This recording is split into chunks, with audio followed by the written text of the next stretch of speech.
back to Shattering Myths. We're in the opening statement of what is the most profound, the most relevant, the most important part of Yahowah's Torah. It begins in Bereshith 12:1. Everything up to this point has introduced us to Yahowah, explained his role in the creation of the universe with the establishment of life, his role with the Garden of Eden and relationship with Adam and Chawah, and then transitioning from that to his relationship with Noah, the ark that he provided guidance for Noah to build and how it kept his family safe from the religious and political corruption that had arisen all around them. And from there, we find ourselves in this discussion. And it is,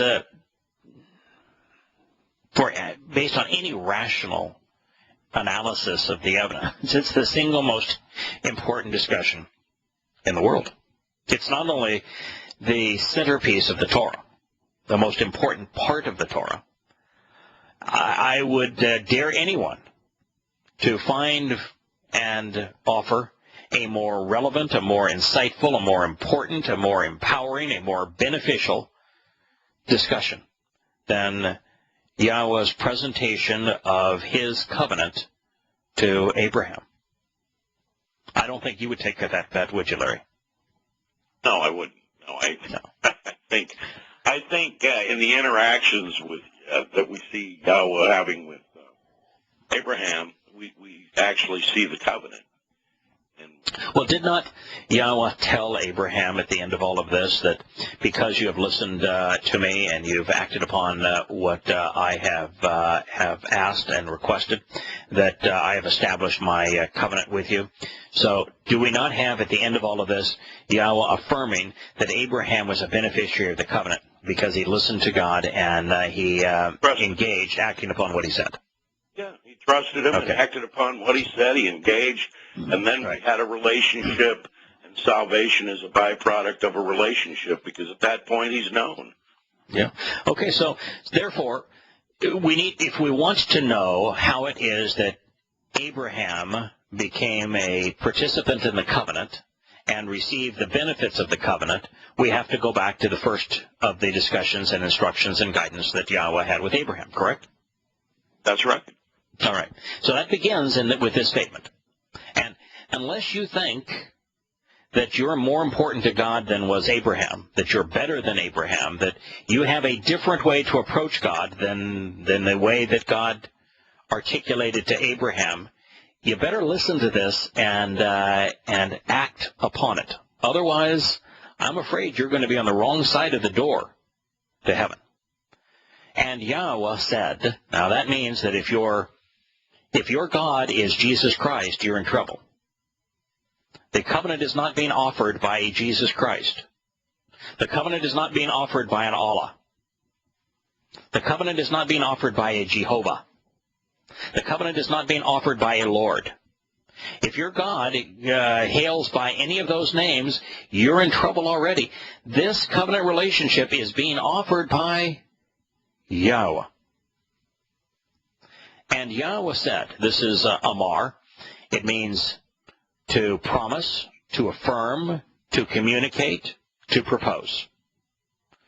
To Abram. Names are fairly important, aren't they, in Hebrew, Larry? Well, they're extremely important. I went through this with a fellow last night. Yeah, they're incredibly important. And that's why we're not to change Yahowah saves or Yahusha to the name of the Druid savior at Stonehenge, Hessus. Hessus, yeah. And Yahowah, when he was communicating with Moshe, introducing himself to Moshe, did he provide Moshe, and therefore us, with the basis of his name? Yes. What did he say it was based on? Moshe, you mean? Or yeah, when Yahowah was talking to Moshe, and he was introducing himself by name. Based on existence. Right. The Hebrew word for existence, which is Haya. Haya. Yeah. So Yahowah said, my name is based upon the Hebrew verb Haya. Now, Haya is an interesting word in Hebrew. Hey, yod, hey. Reading from right to left or from left to right. It is... It tells us how to pronounce Haya. It also tells us to pronounce 3 of the 4 letters in Yahweh's name, the Yod and the Hey. Mm-hmm. And so it is anybody that pronounces Yahweh or Yeshua, they're disassociating Yahweh's name from the verb that he said it was based on, which is you can't take Haya. Existence out of Yahweh's name. You can't do that. Right. So Yahowah is his name. It is Yahusha and Yahowah, and Yahowah is based upon the Hebrew verb Haya, which means to exist. In first person, as Yahowah communicated it to Moshe, he said, Ihaya Asher Ihaya. I am beneficially and relationally who I am. And since in Hebrew, verbs are not stuck in time, there is no such thing in Hebrew as past, present, or future tense. Verbs simply are. He was actually saying, I am, I was, I will be. Yeah, I'm forever. So beneficially, based on this relationship, I was, I am, I will be. That's the basis of Yahweh's name. What he's telling you is the answer to the single most important question man can ask. Does God exist? He says, I exist. Ihaya. I exist. Kind of unlike Amun-Ra down the street there. Yeah. Real. Yeah, I'm real. A lot of things being said. Right. Yeah, I'm real. I exist. Single most important question man can ask. And once God says, yeah, my name is based upon I exist, then you ought to consider what he had to say about himself, how he introduced himself, what he said is important to him. And there's nothing he says that's more important to him than this, which is the covenant that he's going to establish with Abraham. So Yahweh said to Abram, now he said names are important. Abram is based upon 2 Hebrew words. Ab, which is the first word in the Hebrew lexicon, it means father, and room, to rise up, to be held in high esteem. Can you think of anything that would be higher in esteem than being the son or daughter of God? No. And no. The world will get to find that out. Yeah. And so Yahowah, through Abraham, just as Noah was an embodiment of what it means to live and choose and act upon and engage in and enter the covenant, Abraham, who was initially Abram, is a metaphor for the father of the covenant, who is Yahweh. So it means father who raises up, who holds in high esteem. It is my request and desire that of your own volition that you literally walk away from and genuinely come out of your country, ata eretz, away from your relatives, ata moledeth, and away from your father's house, ab beeth, to God's el realm, eretz, which as a result of the relationship I will show you and provide, ra'ah.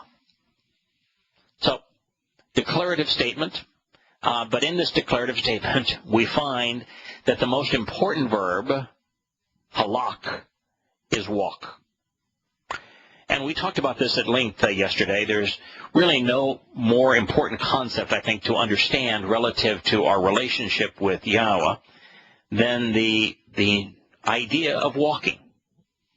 Walking with him. Right. Walking says that you're engaged, right? Yeah. Unless you're sleepwalking, you're engaged. I mean, you walk to get someplace, right? You're walking. And in this particular this particular context, you're walking. Abram was asked to walk from a place to a place. He was asked to walk out of the most religious place in the world at the time, Babylon. Right. And away from his relatives, which means, when you come to the truth, folks, you're going to upset some relatives and so forth. And it happens all the time. And if you're going to walk away from the most religious country on earth, Babylon, which is from Babel, which means to corrupt. Which, I'm not trying to extrapolate here that says that, that God's not fond of Babylon. Did not Yah write the entire book of Yirmiyah to express his disdain for Babylon? Boy, did he. Yeah, along with Christmas trees and he goes on to the talks about Asher, which is the basis of Easter, and how reverence for Easter is despicable. He talks about the Christmas tree and how cutting down a Christmas tree and dragging it into the house and decorating it with gold and silver is just a disgusting abomination. He talks about the political and the religious manipulations of Babylon and condemns them and said, don't in any way engage in any of this. And yet the Christian religion and the Islamic religion are based almost entirely on Babylon. Even the Jewish religion is predicated on the Babylonian Talmud. God's saying, don't do that. Yahowah comes from. Yes. You're taking Yah, losing all things Yah instead of Masiah. We have a Masiah. Of course. Yahusha, we have Yeshua, and instead of Yahweh, we have Hashem, and on and on it goes. Yeah, it goes on and on it goes, So God is saying, don't do that. I want you to walk away from those things. And those things are religion and politics. When Yahusha was explaining the benefit of matzah, of the fungus that is removed from us when we answer his invitation to observe the second of the 7 mikra, these invitations to meet with God, he defined what the fungus was. For those who may not have figured it out by reading the Torah itself, he was on the mighty yacht of the fishermen, on a fishing boat, tiny little fishing boat, out there in the Sea of Galilee, and he brought up bread. And they said, we didn't get any unused bread. We're so sorry. And God said, come on, folks. Are you stupid? Do you think that I'm concerned that you didn't bring any bread? I'm here to talk to you about yeast. And I want you to know what the yeast represents and which we're eliminating from our souls when you observe unleavened bread. And what he said was, it is politics and religion. That's what I'm trying to remove from you. Just as he was saying the same thing to Abraham. I want you to walk away from the politics and religion of Babylon.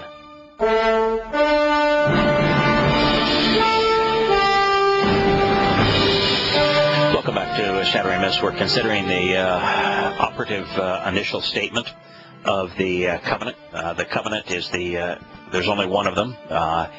This notion that the Christian New Testament speaks of a new covenant, a new testament, is completely erroneous. That same book that we were talking about, Larry, Yirmiyah, which was written to Goyim, to Gentiles, says expressly that when the covenant is renewed, it's going to be reaffirmed with Yehudim and Israelites, not with Goyim, therefore not with the Christian church, and that the only difference between the covenant as it currently exists and the covenant as it is renewed with these Israelites and Yehudim will be that Yahowah is going to actually place his Torah inside of us. Yeah, so not exactly a new covenant. It's the same covenant, Lord, repaired and renewed. Right. So if you take the book, which is the Torah, that the covenant is presented in. It's the only place in the universe where the Torah where the covenant is actually presented, where its terms and conditions are communicated. If you take the book, which forms the basis of the covenant, and you have God Himself, who is the author of the Torah and the covenant, write His Torah inside of us, so that it becomes literally part of the fabric of our nature. Do you think that covenant is therefore going to be the same as Paul's war on the Torah, where he says the Torah was incapable of saving, of doing anything good, that the Torah enslaves? Not according to Yahowah. He says it's His Torah that is the mercy, and that's really the problem. Is that the rabbinic leaders had decided to see and come to view the Torah as a list of things to do and not do, as opposed to seeing the mercy in the Torah, which was all over the Torah, which was that a diminished part of Yahowah would take the punishment due the family. He would walk like he talked it. He would lead from the front. And as a matter of fact, in the second of the statements that Yah etched in stone on the first of those two tablets, he specifically said that his mercy would be directed towards those who observed the terms and conditions of his covenant. So Yah's mercy is presented right there, etched in stone, in the second of the opening three statements on the first of the two tablets. God's telling us, if you want to see his mercy, you want to benefit from his mercy, then pay attention to the terms and conditions of the covenant. The first of those terms and conditions is being presented in these words. This is life and death right here. And Yahowah said to Abram, it is my request and desire that of your own volition, that you will literally walk away from and genuinely come out of your country.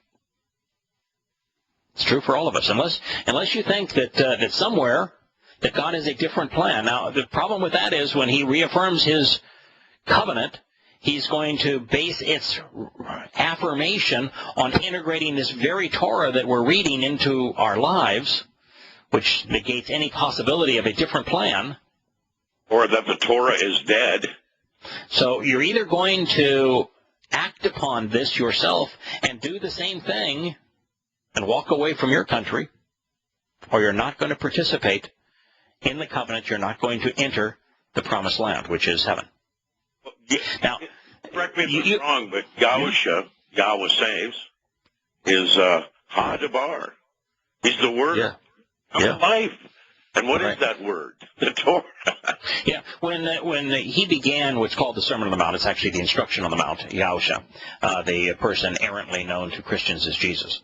When Yahushua, which means Yahweh saves, began his presentation on the Sermon on the Mount, and he said that not a single part of a single letter of the words that comprise the Torah would be annulled or discounted so long as the heavens and earth existed.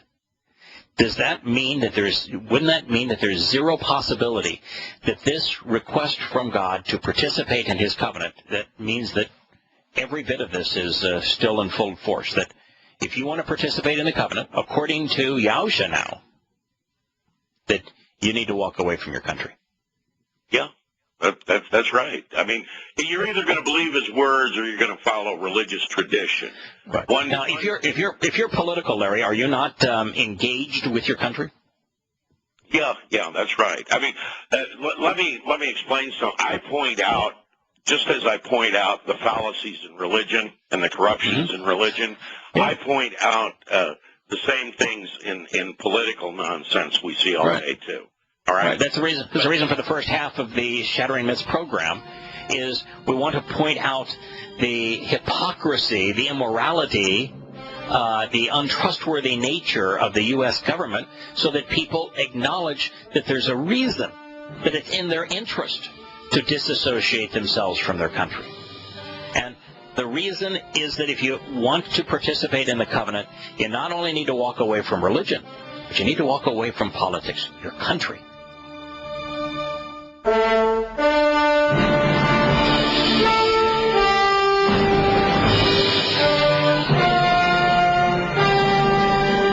Shattering Myths. I am Yahowah. We're here with Larry. We're talking about Yahweh's declaration to Abraham. It was expressed to Abraham where halak walk men from was written in such a way that it combines three very important aspects of human grammar. The first of those is that it was written in the call stem, which speaks of this is a literal, this needs to be understood and interpreted literally. I am genuinely and actually asking you to walk away from your country. That's what the call stem conveys. It was written in the so that it communicates volition. It was written in the imperative mood. And in the imperative mood, all of the Hebrew moods express volition in one way or another. The imperative mood is a combination of expressing the desire of the speaker and also that there is a choice to be made under the auspices of free will for the object of the subject's statement. And so this is Yahowah saying, this is my desire. This is what I would like. But I'm not forcing this upon you. It's your choice.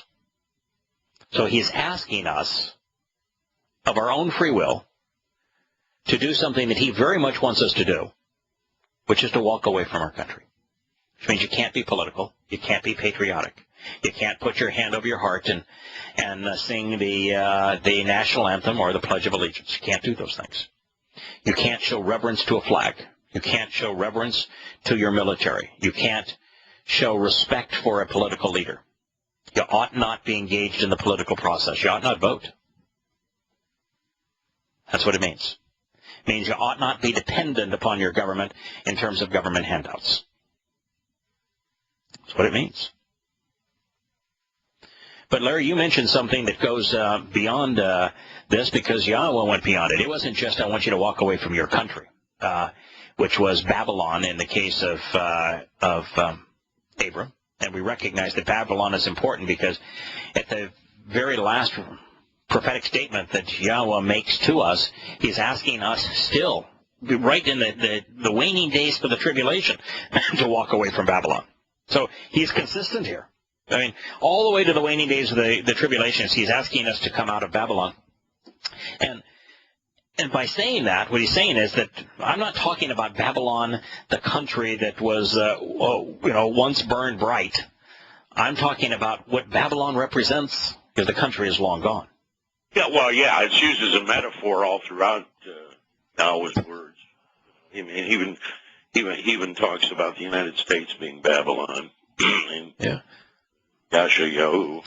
Yeah, I mean, the closest proximity to a representative of what Babylon represents today is probably the Roman Catholic Church.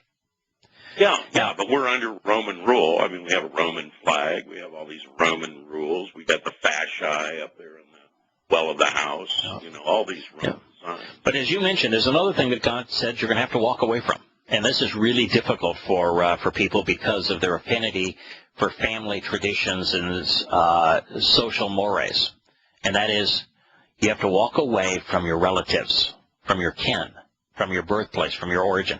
Why? Because if you look at our societal and our origins, where if you look at the way that people have congregated, what you find is that someone born into a Christian home is a Christian. Someone born into a Muslim home becomes a Muslim.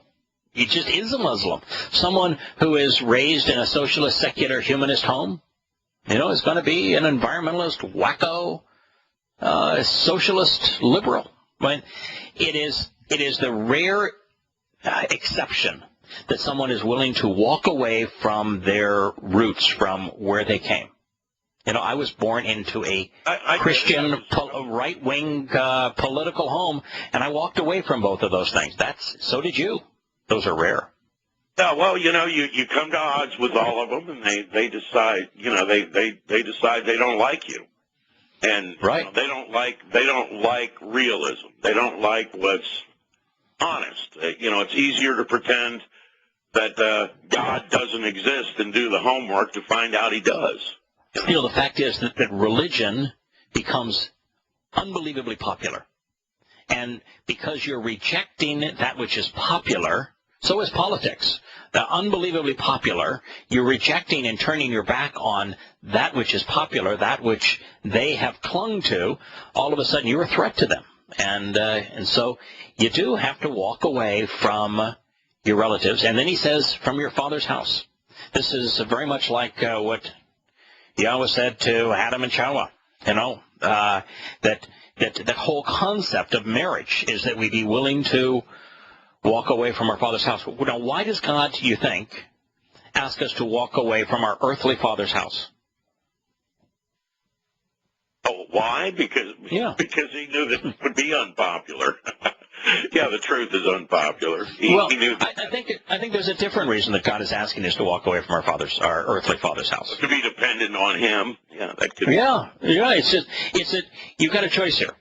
You can be part of the human family, and you can cling to your human parents, or you can choose to be part of my family. And, in my family, we don't have two fathers, he's saying.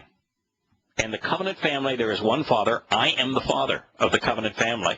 And if you want to be part of my family, I want you to acknowledge that you have accepted me as your father, which means you need to say that my father is no longer my earthly father. My father is my heavenly father. Now, that transition for me, Larry, was easy because my earthly father didn't like me very much. And was, wrote me so many hate letters and so many threatening letters that I ended up having to get a restraining order against him just to keep him away from my family. So it was pretty easy for me. Pretty easy move for you, yeah. Yeah, pretty easy move for me. That wasn't an easy move, and that was a heart-wrenching, gut-wrenching thing to have to do. But Yahowah is saying that, if you're going to cling to your birth family, then you're not going to be reborn into my family. And what this does is it sheds light on the meaning of the second of the seven instructions that were etched in the second of the two tablets. The second of the two tablets, on the second statement, after telling us the importance of the Shabbat, of the Sabbath, Yahowah tells us that we ought to revere, we ought to highly esteem and value our father and mother. Now, if God here is saying, I want you to walk away from your earthly parents, your birth father, and yet there he etched in stone that you need to revere and view as mightily significant and honor your father, which father is he talking about in the one that he etched in stone? Not talking about, say, some drunk, alcoholic, child molesting father, that's for sure. Yeah, he's talking about him as our heavenly father and his maternal aspect of his nature, our spiritual mother. And that becomes obvious here. And so what God is saying is if you want to walk with him into his realm, his Eretz, the Almighty's Eretz, which is not tangibly, it's Yisrael, but metaphorically, the promised land is heaven. It's camping out with God for all eternity. God is saying, I'm going to provide this realm, and he will. And he will many times. I think that we're going to witness many universal epics of creation throughout eternity. God's going to provide the home. And so long as you agree to the terms and conditions of the covenant, God will provide your home. But this is the prerequisite. He has laid out the prerequisite for participating in the covenant. And as a result, if you are religious, you are excluded. If you are political, you are excluded. If you are patriotic, you are excluded. If you cling to societal customs, you are excluded. If you prefer your father's family to your heavenly Father's family, you are excluded. All right? Now, it's a choice. God's not saying that, by the way, that if you're excluded, does he say if you choose not to walk away from your country, if you want to stay political and religious and the like, is God saying that to Abraham that I'm going to show you, I'm going to burn your britches, I'm going to torture you forever in hell? Is that anywhere in this to be found? No, he's saying he's going to cut you off from the covenant, which means at the end of your life, you're just going to die. That's not even a punishment. I mean, yeah, in fact, I don't even think he's going that far. What he's saying here is, if of your own free will you choose to walk away from your country, from your societal traditions, and from your father's house, if you're willing to do those things, then I will provide a place for you. That's what he's saying. He says, if you'll do this, if you choose to do this, then I will provide a place for you. He has not even said here, if you choose not to do it, then I'm going to make sure that you die. Now, the fact is that if we don't have God's provision, we cease to exist. We Right. stay dependent on man, and so you can draw that conclusion. But God is just saying here, I'm offering you this option. If you choose to participate, you can rely on me to provide the place for us to be together. That's pretty cool. Yeah. So, while this is a request, when it comes to the covenant, Larry, is there much of a real difference between a request and a requirement? Pretty fine line, isn't it? In other words, although this is a request, if you choose to ignore the request or reject the request, oppose the request, not answer, not respond to the request, then the consequence is, as you said, you're excluded from the covenant. Well, I mean, I've gotten letters before that, here, maybe you get RSVP'd, and then here's the requirement. Maybe it's a black tie dinner. Maybe it's, whatever it is. There are certain requirements in any household or any party, or, you're not expected to come into somebody's party dressed like an animal, drunk and slobbering all over their floor. I mean, and that's kind of the requirement. Well, let's say, okay, you've got a home, and you've invited some people to come into your home. If those people have walked through 10 miles of mud and they don't want to leave their muddy shoes outside, Interested in having them in. Right. If they've decided that they want to be militaristic and they're armed to the teeth, do you want them into your home with their weapons? How about if they contracted some horrible contagious disease? Do you want them to bring that disease into your home?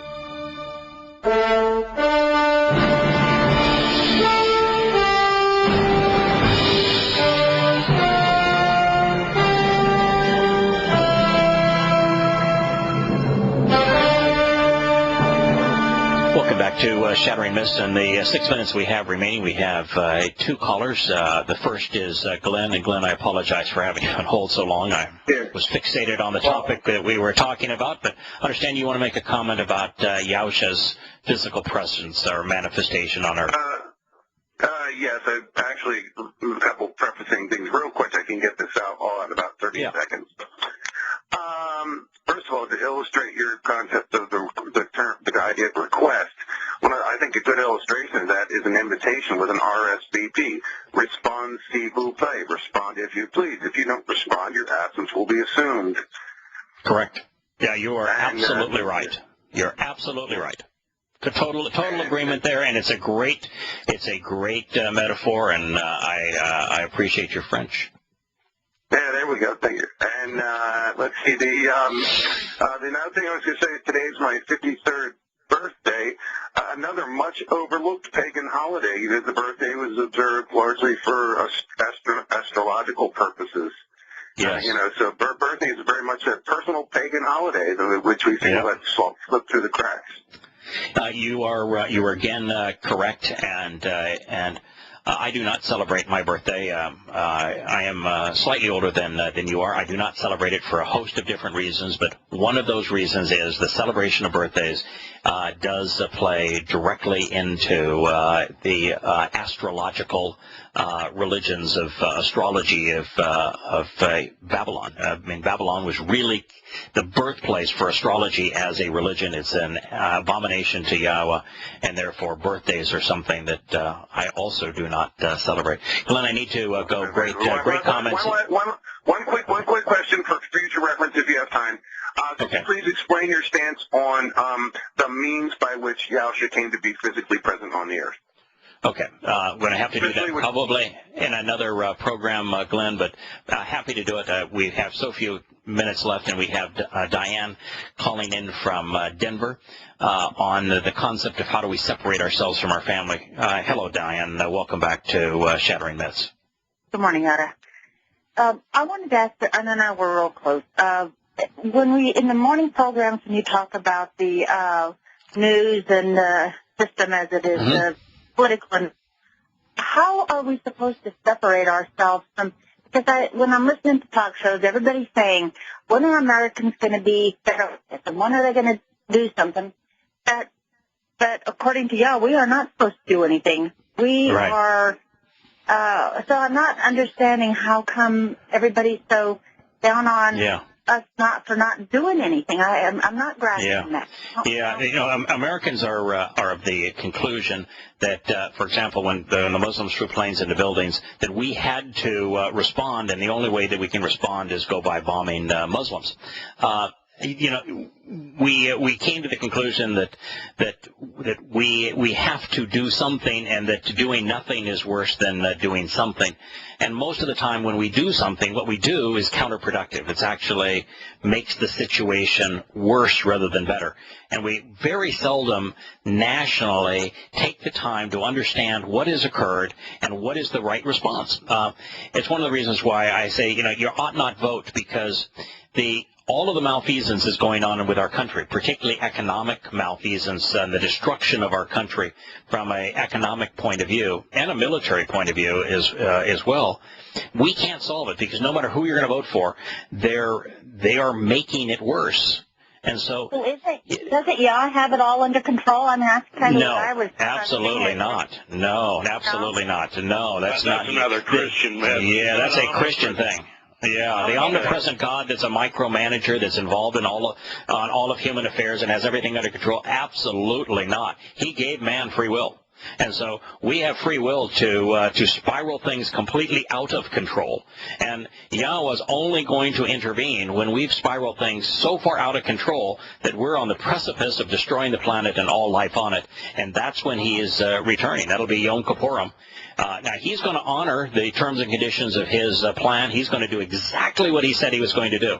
But you can't blame him for the mess the world's in. He is not micromanaging any of this. We made this mess. He's going to clean it up.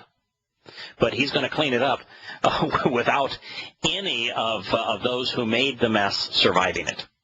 Well, how do we get through all of that if we like voting and stuff? If we're supposed to stay out of voting and things like that, Well, God said to walk away from our country. So, you can interpret what walking away from your country means. From my perspective, it means that you ought not be political. From my perspective, you ought not be patriotic. From my perspective, you ought not praise the military. You ought not sing the Pledge of Allegiance or salute the flag. That's what it means to me. You can interpret it as you wish, but that's what it signals to me.